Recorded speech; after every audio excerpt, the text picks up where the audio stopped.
I want to go to the British MPs. Very senior British MPs have spoken out overnight, really supporting Australia and condemning Facebook for this ban. Pretty good support here from our friends in the UK. Conservative Julian Knight, who's the head of Westminster's Media Committee, said he was stunned by the bullying behaviour there from Facebook. Prue, I tell you what, we need as the world, I think, to really stand firm here on these tech giants, because they are outside laws that we have for every other media player, country by country.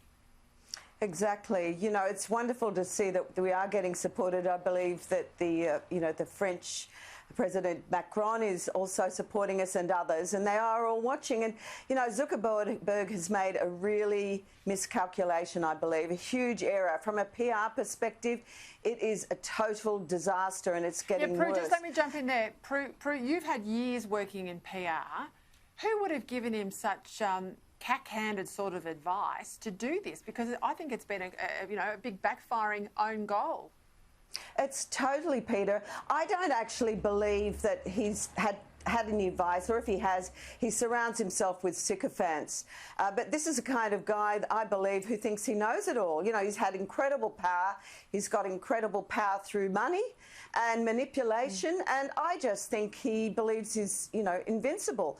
But it's a huge miscalculation. He's so two-faced, this organisation. He's going to have to do an about-face, but he will never be able to, I believe, recover from this, and his business model is stuffed.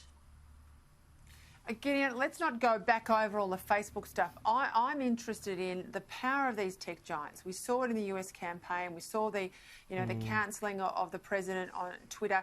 The left aren't carrying on about that because they were happy for Trump to be cancelled. But of course, if it had been the other way around, which is the Rudd's argument today about the power of media on the right, this is a big issue for censorship going forward, isn't it?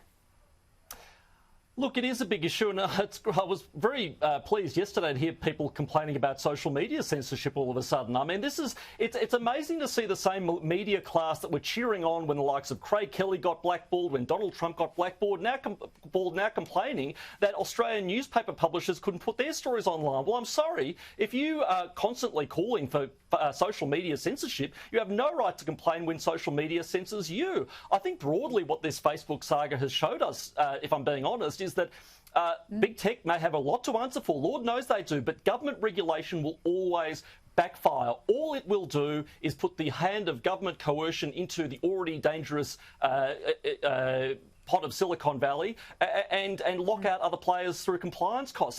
We all have our problems with big tech, but mixing government into the equation, I'm telling you, I know what that looks like, and you ain't going to like it.